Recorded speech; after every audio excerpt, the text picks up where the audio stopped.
selesai, tapi curang adik saya meminta kepada panitia supaya beliau dulu lebih awal mau menyampaikan selamat.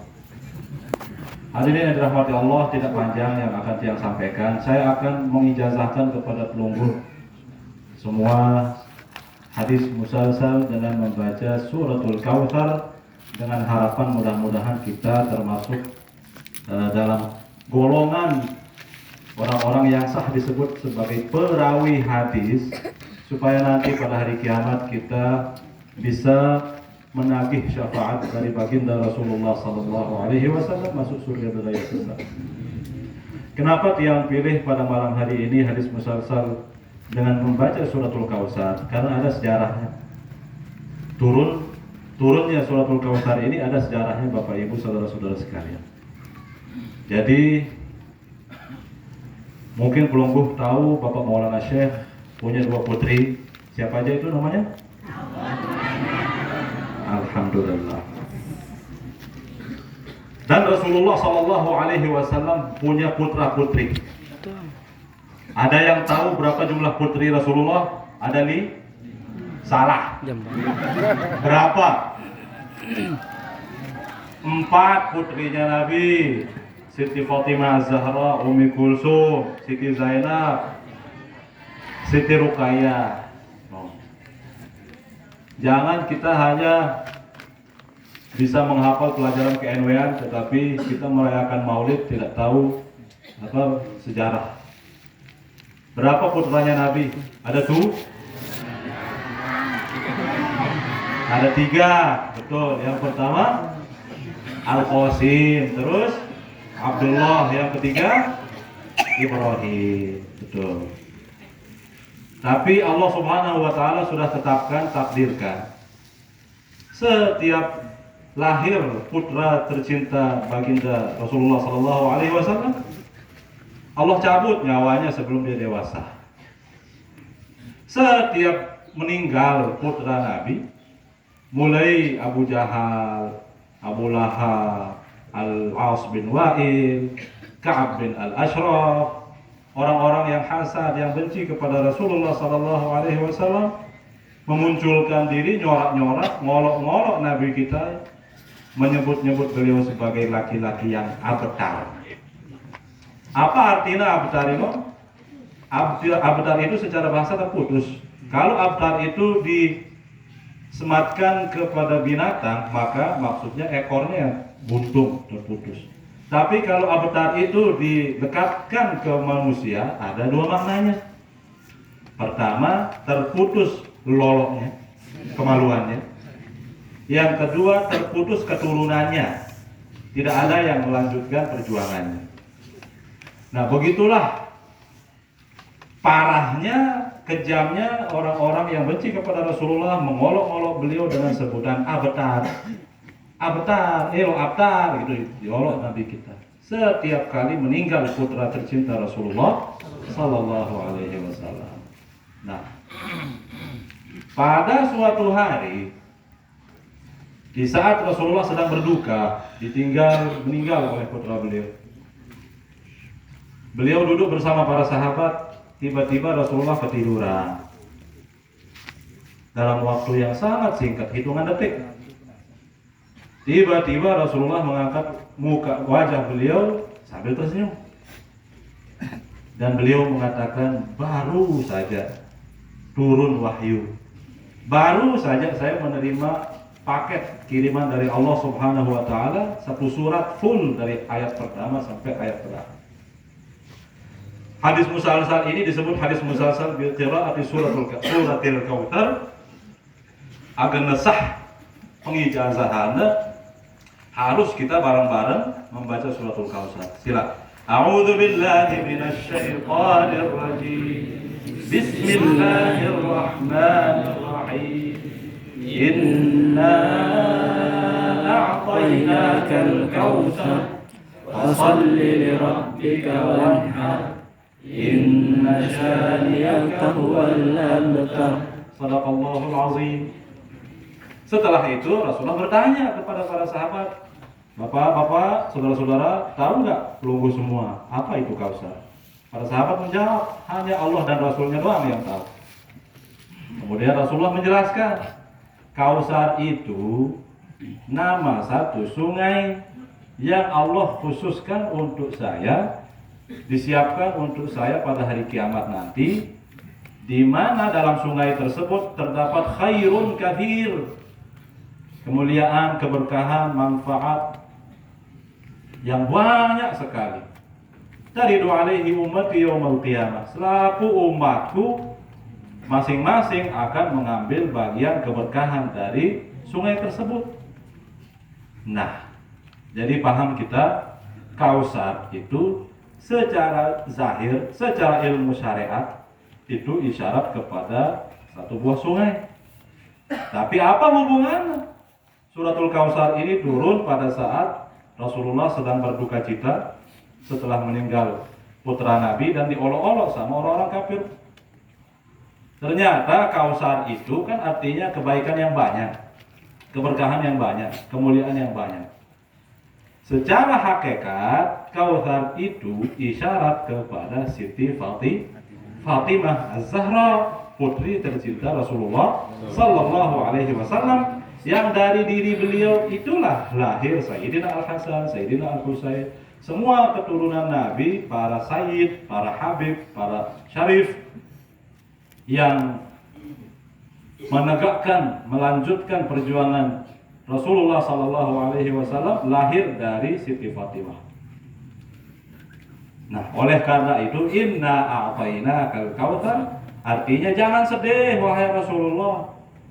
Walaupun meninggal putra-putramu, Allah sudah siapkan pengganti, yaitu Kausar. Secara zahir Kausar adalah nama sungai, secara hakikat isyarat kepada Siti Fatimah yang dari diri beliaulah lahir para zuriat.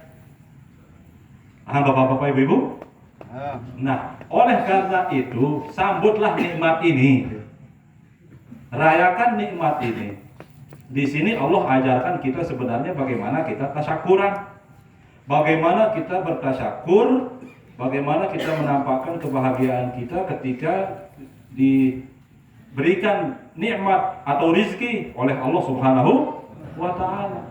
Ada dua caranya. Apa itu? Fasholli li rabbika. Yang kedua, wanhar. Apa artinya fasholli li rabbika wanhar? Secara zahir, fasholli li rabbika artinya sembahyanglah, sholat Idul Adha. Wanhar artinya bergoroklah, artinya berkorbanlah. Tapi secara hakikat, fasholli li rabbika itu artinya sambunglah hablum, kuatkanlah hablum minallah itu. Dekatkan dirimu kepada Allah. Bagaimana nasib wanita-wanita yang sedang men misalnya nggak bisa sholat? Makanya tidak di situ Allah Subhanahu wa Ta'ala menggunakan fasholli li rabbika. Sholli itu artinya sambunglah, kuatkan hubunganmu dengan Allah. Bisa dengan cara sujud syukur, bisa dengan cara membaca ayat-ayat suci Al-Quran, bisa dengan cara membaca sejarah, sirah, membaca syama'il, khususiyat baginda Rasulullah Sallallahu Alaihi Wasallam, bisa dengan cara barzanjian, hizibah. Pokoknya silahkan beribadah, dekatkan dirimu kepada Allah Subhanahu wa Ta'ala. Apakah cukup itu? Enggak. Ada sambungannya. Apa itu? Wanhar. Begoroklah. Hakikatnya sebenarnya artinya berbagi kebahagiaanlah dengan orang-orang di sekelilingmu, di sekitarmu, tetanggamu, kerabatmu, keluargamu. Berbagi kebahagiaanlah dengan orang-orang yang ada di sekeliling. Jadi itulah dua cara yang Allah sendiri ajarkan kepada kita, bagaimana ketika menyambut kemuliaan, menyambut kebahagiaan, menyambut suatu nikmat rizki yang Allah kasih kepada kita. Semua kita sepakat bahwa nikmat yang paling besar yang Allah kasih kepada kita adalah nikmat lahirnya, maulidnya baginda Nabi besar Sayyidina Muhammad Sallallahu Alaihi Wasallam. Oleh karena itu pada malam hari ini terkumpullah dua ini dalam acara maulid ini. Fasholli li rabbikanya sudah kita lakukan dengan cara membaca selawat, membaca ayat-ayat suci Al-Quran, dengan cara kita saling menasehati satu sama lain, membaca, mengenal sosok mulia baginda Rasulullah SAW. Masuk juga wanharnya, kita sudah makan bareng. Tadi Bapak Kepala Lingkungan bertanya, yang belum makan angkat tangan, tidak ada yang angkat tangan kan? Di belakang, saya tadi di belakang. Semua angkat tangan, panitia tidak ada yang, belum ada yang makan. Nah, jadi supaya sempurna, jangan dilupakan panitia ini besar jasanya sehingga acara ini bisa berjalan lancar. Tepuk tangan buat panitia. Inna syani'aka huwal abtar. Jangan hiraukan olokan orang-orang yang membencimu, yang mengata-ngataimu sebagai abtar. Sesungguhnya siapapun yang su'ul adab, siapapun yang kurang ajar, siapapun yang menyakiti perasaanmu, menyinggung perasaan, siapapun yang mencaci makimu, huwal abtar, dialah yang terputus keberkahan Allah kepadanya. Artinya apa? Yang berani macam-macam sama Rasulullah, dia akan kualat. Apa dalilnya kualat? Ya ini, inna syani'aka wal abtar. Siapapun yang berani menyakitimu dan para pewarismu, para penerusmu, termasuk yang saya yakini Bapak Maulana Syekh, termasuk yang kita yakini sama-sama setelah meninggalnya Bapak Maulana Syekh, ada Tuan Guru Bajar. Siapa yang berani macam-macam, kurang ajar, su'ul adab, ngomong macam-macam, siap-siap akan kualat. Inna syani'aka huwal abtar. Rasulullah Sallallahu Alaihi Wasallam meninggal dunia tidak meninggalkan keris empung gandring, tapi beliau meninggal dunia meninggalkan aset.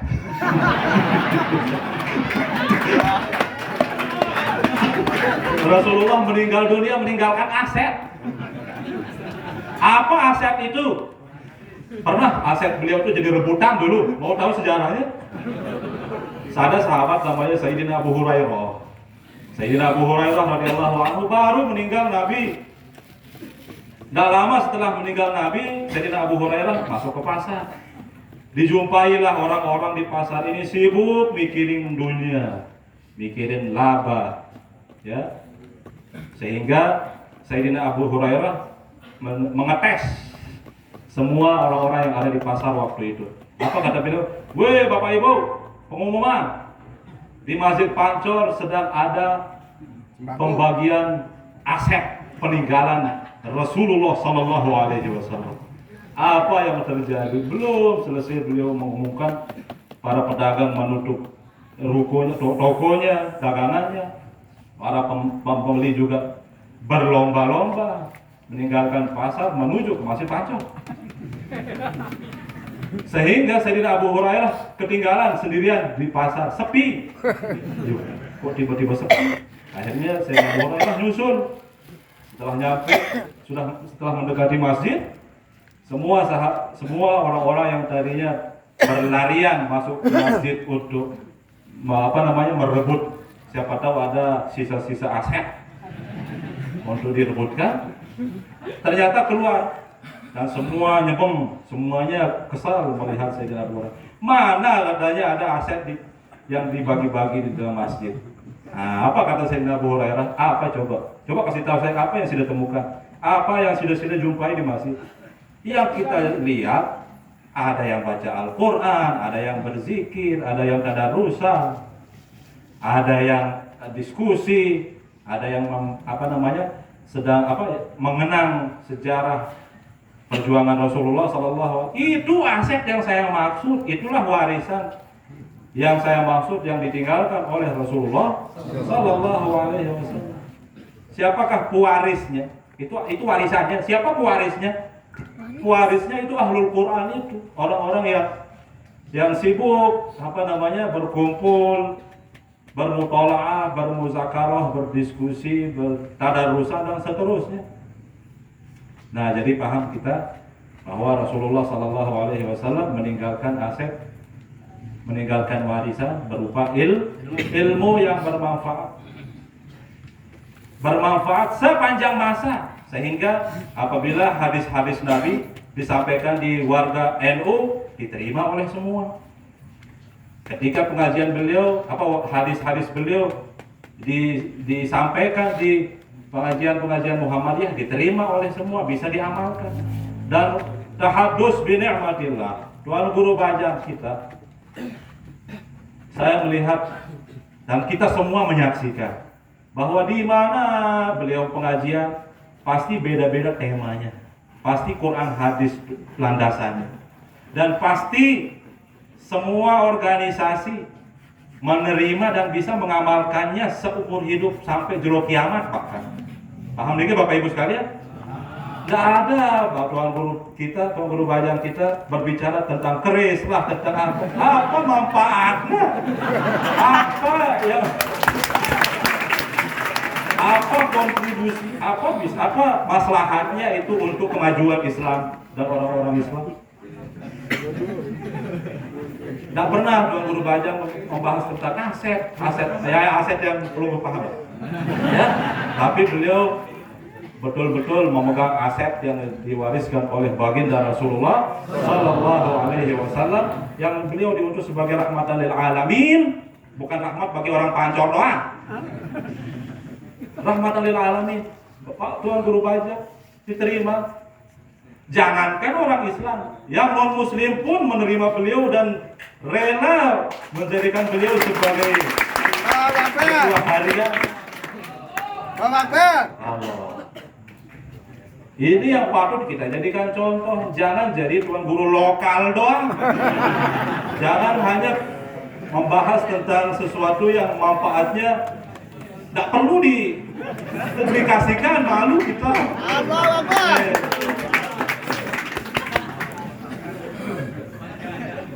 Makanya kita setuju sama Bapak Kepala Lingkungan tadi. Ngapain kita perang? Ngapain kita perang? Lebih baik kita jadikan Tuan Guru Bajang kita sebagai panutan, contoh, suri toladan. Kita ikut beliau. Insya Allah Allah Subhanahu Wa Taala akan meridhai kita semua. Amin ya rabbal alamin. Mudah-mudahan kita bisa berkumpul dengan Maulana Syekh, bisa berkumpul dengan Rasulullah SAW. Melihat Bapak Ibu bertemu dengan Rasulullah. Ya Allah, alangkah indahnya hidup ini, andai dapat ku tatap wajahmu. Malam ini saya tidak bawa gambus, karena saya lagi sekali baru pulang dari Kalimantan Selatan. Jadi hadirin rahmati Allah. Ada cerita ini terakhir udah nih. Terakhir cerita. Ada seorang murid. Ada murid bertanya pada gurunya. Ada seorang murid datang kepada gurunya mengeluh. Apa keluhannya? Wahai guru, wahai syekh, melek saya bisa bermimpi ketemu dengan Rasulullah. Ajarkan saya satu amalan, ajarkan saya satu wirid yang kalau saya baca berkali-kali khasiatnya bisa membuat saya berjumpa dengan Rasulullah walaupun hanya dalam mimpi. Apa kata gurunya ini? Kenapa sih dia minta seperti itu? Apakah Anda ini cinta kepada Rasulullah? Cinta mati. Oh, kalau begitu, ayo siang ini kita makan siang di rumah saya. Ya seneng murid ini karena dia nyantri kan. Nyantri di sini di Berbit punya mondok anak murid ini yang setiap harinya makan tempe, tahu.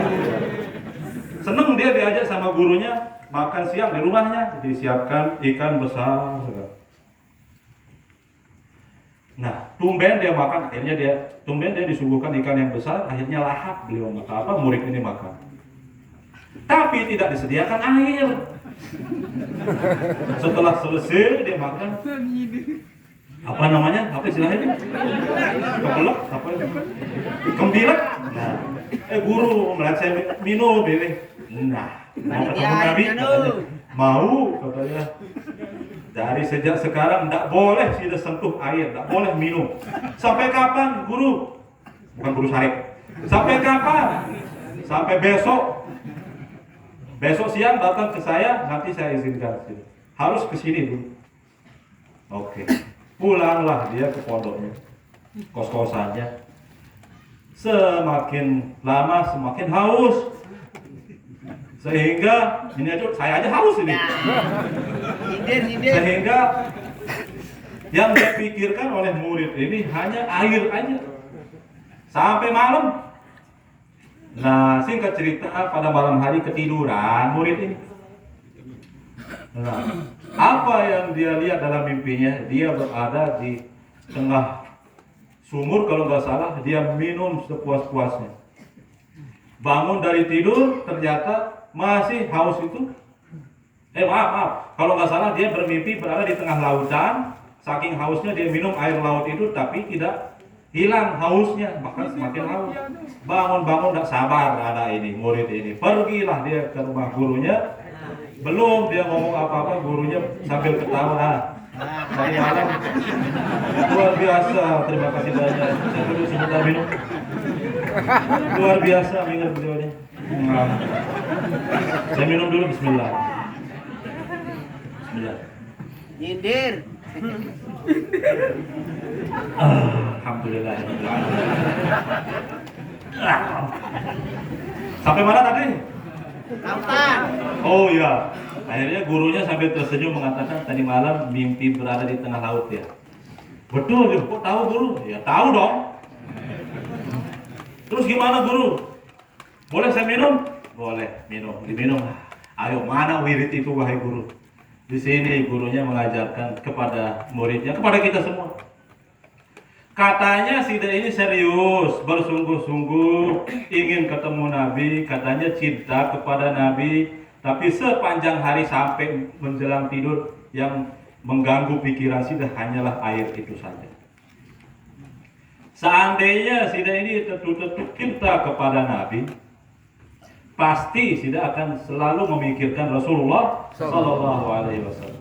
Bagaimana caranya melampiaskan rasa rindu itu? Kata gurunya, dengan cara membuka sejarah, membaca sirah, dengan cara mengamalkan perintah-perintah beliau, menjauhi larangan-larangan beliau, mengikuti jejak beliau, mengikuti sunnah beliau, mengikuti akhlak beliau. Itu kalau benar-benar sudah cinta kepada Rasulullah. Kalau itu sudah lakukan, tidak perlu sudah wirid.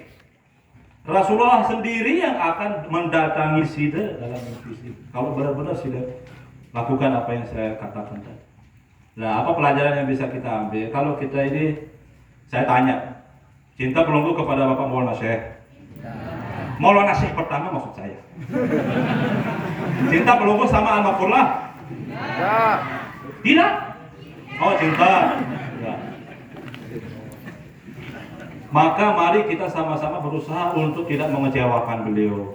Karena beliau justru setelah Maulana Syekh meninggal dunia, beliau lebih peka daripada perasaan beliau itu lebih peka daripada sebelum intiqal.